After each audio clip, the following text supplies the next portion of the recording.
Hello everyone, my name is Ivan Mlinaric. I'm a HandCash engineer and I wanna do a real quick tutorial to show you how you can utilize HandCash wallet as your maybe infrastructure wallet or so-called business wallet. Um, just a quick reminder, on one phone number you can create up to 5 wallets. I'm just gonna use my regular wallet for this tutorial, but I could easily create a few more if I would need to. Um, the idea here is to make a small example where we're gonna pay some rewards to people. So that could be one use case. For example, there's a game and whoever wins gets the money, or there's something based on luck when again there's a reward after the game finish, or maybe there was a micro action, or something like maybe a retweet, and then that user gets paid. Because it's not like 100% obvious how to do it. I just want to show it real quick. That's my wallet. I'm already logged in. So next step, I'm gonna go to the HandCash web page. I'm gonna go into the developer section and just go to the get started part. So that brings me to the dashboard. I'm gonna sign in with GitHub.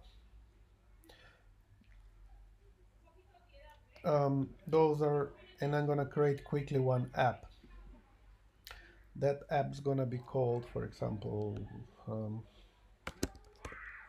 payout app. Gonna put my email here.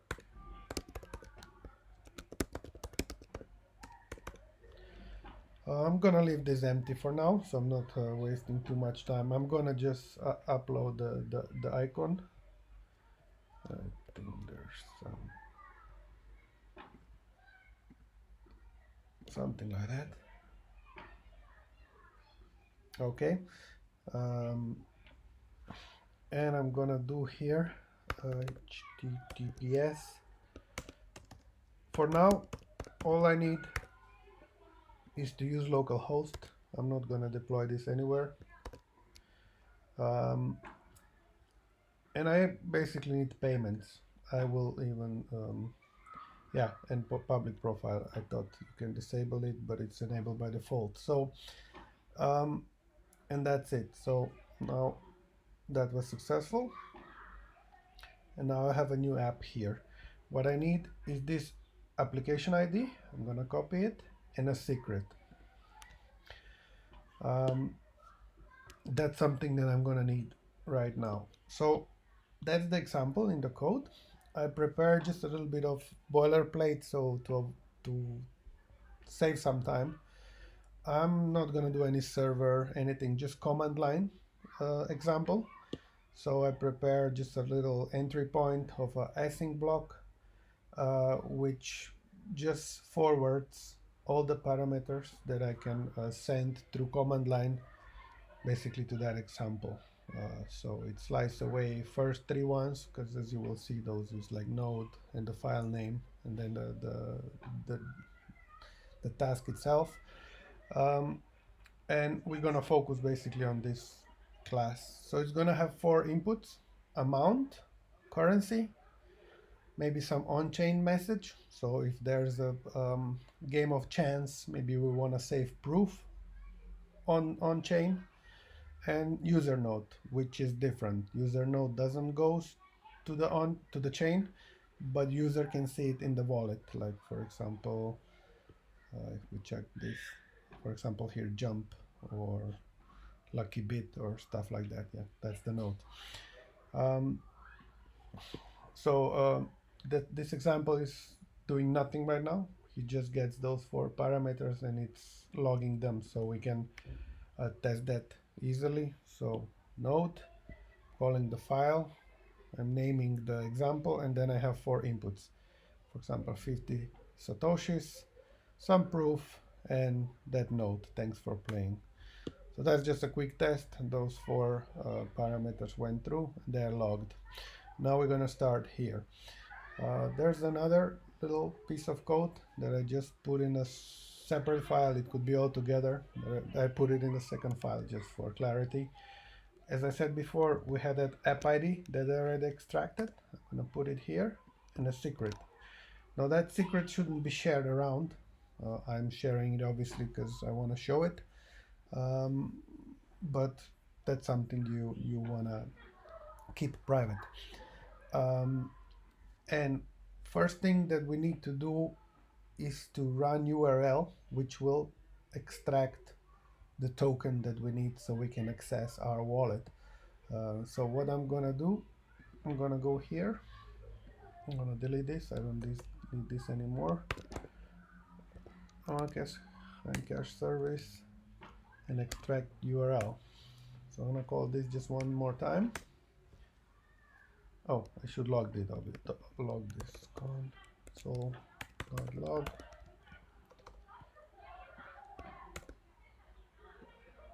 Try again. Okay, so we have a URL. I'm gonna just follow it, and that directed me to my wallet.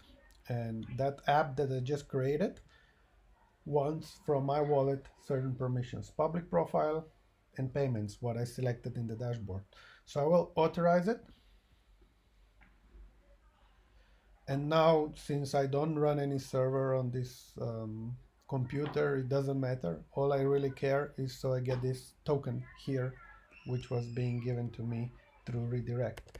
So I have this token. I'm going back to that little service I create, and I'm gonna put the token here. So now, instead of extracting a URL, I'm actually gonna use that token. HandCash service, HandCash service, get account. I'm gonna say this is the account.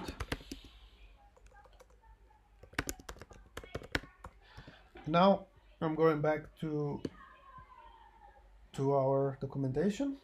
Again, here is another section which is called documentation.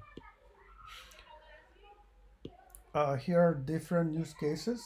The most basic is like make a payment. But I will take another example, and that's attach data, because I want to also write on chain some data. Those two examples are almost the same, just additional parameter. All this part I already have covered, so I'm not gonna copy it again. I only need this part. So let's try this. So I'm gonna make a payment based on the inputs. So there's some description. That's basically a note for the user. So we're gonna just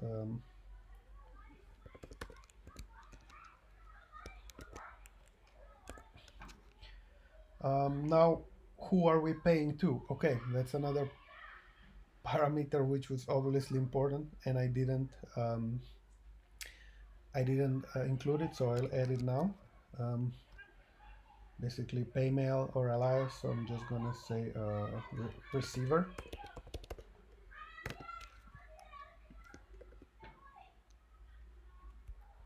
Oops.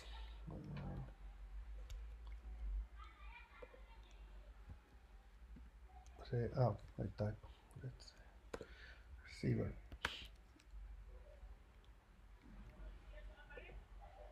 Okay, forgot about this before, but now we have it. So we need a receiver. That's gonna be a destination.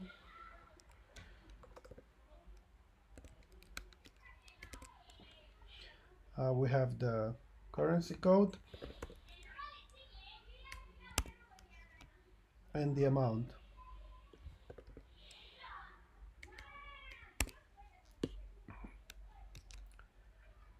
And the next thing here is what we want to put on chain. So we're going to leave JSON as format and value. Let's say this will be called proof. We only need one.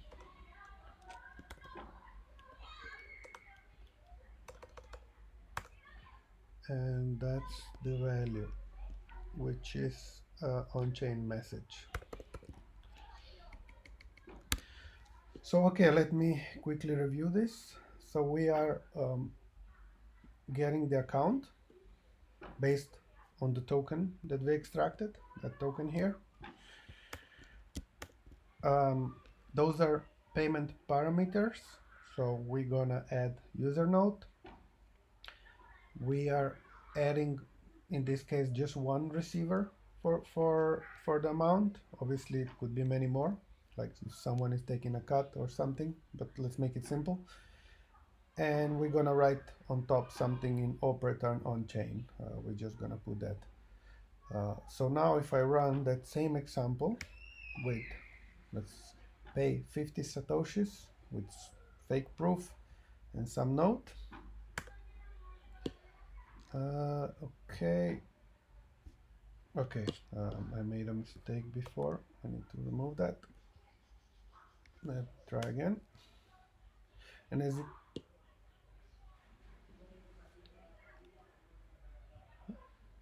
receivers does not match any of the following tags. Okay, that was the problem. Yes.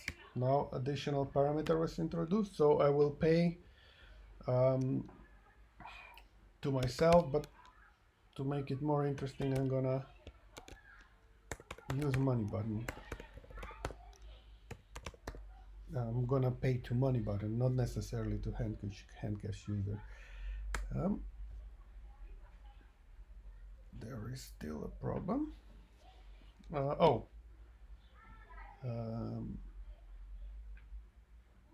I'm gonna put this to pause to figure out what I made wrong. Okay, I put the receiver first, just to make it more simple. I'm gonna put it last. I think that should fix it.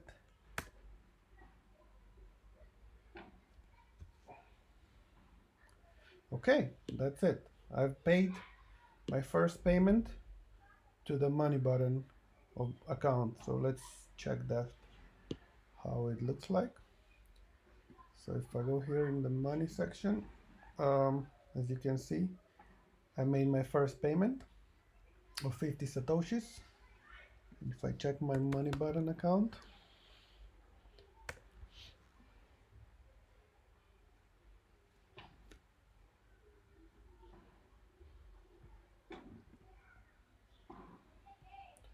that's it. That should be that transaction, right? Of 50 satoshis. So now instead of paying to this account, I can pay to, for example, my colleague Brandon Bryant. And that's it. That's another transaction that went through. You can check it on chain, how it looks.